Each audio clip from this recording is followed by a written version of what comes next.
Camarades militants et sympathisants de l'UPADES,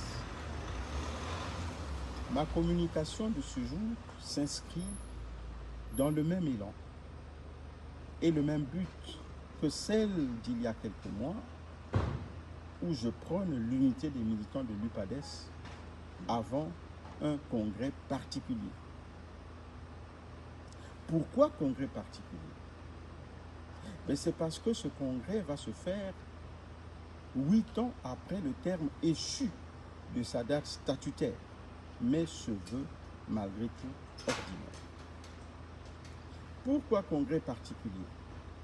C'est parce que ce congrès risque de se faire sans certains de ses membres qui sont sous le coup des sanctions.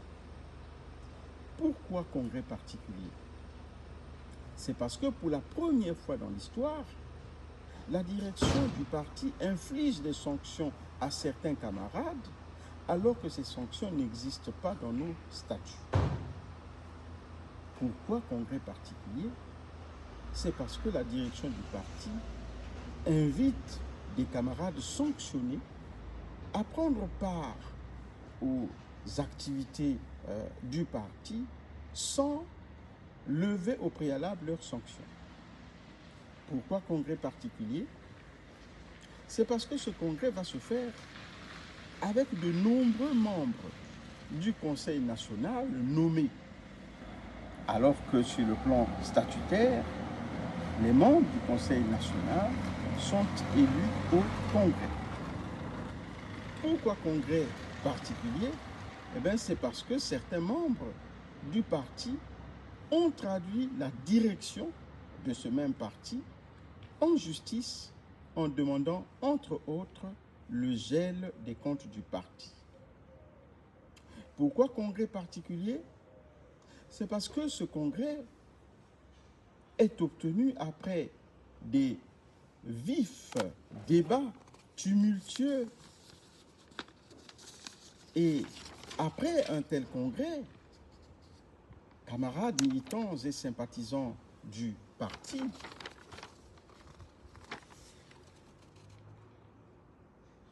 toutes ces entorses, après toutes ces fractures sur le corps de l'UPADES, le mérite de ce congrès serait de solder tous ces contentieux et de remettre le parti en ordre de bataille, après bien sûr avoir purgé tout ça pour affronter des nouveaux défis. Aux camarades qui vont prendre part au futur Conseil national, je vous demande d'excuser mon absence, qui est indépendante de ma volonté pour des raisons de santé.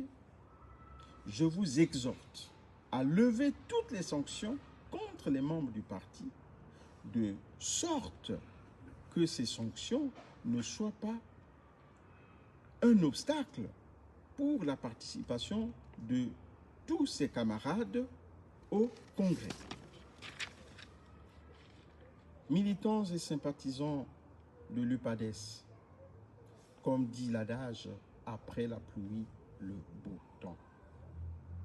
Quel atterrissage voulons-nous après tous ces débats orageux et tumultueux ayant précédé le congrès?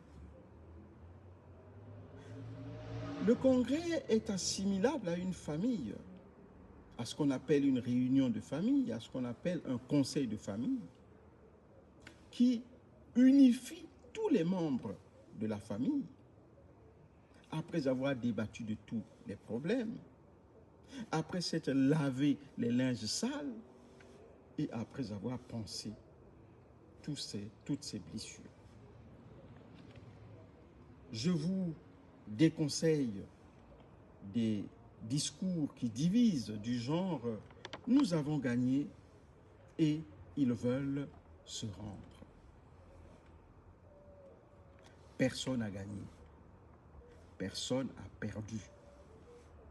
Il nous appartient à nous tous de laver le parti de tous les maux décrié si haut.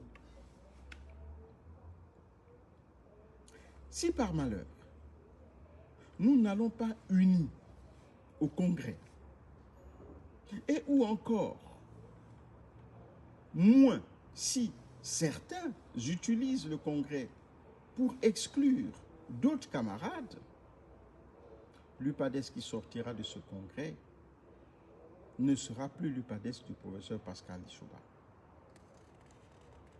mais sera une véritable coquille vide. L'histoire, mais la vraie histoire, s'écrira lorsque tous les masques vont tomber. Et il sera difficile de porter cette histoire, ces conclusions historiques, lorsqu'on est du mauvais côté. Camarades sympathisants et membres de l'UPADES, utilisons tous les débats qui viennent de se passer dans notre parti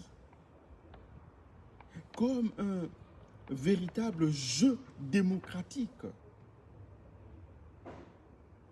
et que le parti sort de tous ces débats victorieux et regaillardi. Que le parti sort plus fort que jamais et prêt à affronter des débats, à affronter des défis beaucoup plus importants. Vive l'UPADES du professeur Pascal Lissouba. Vive le professeur Pascal Lissouba. Je vous remercie.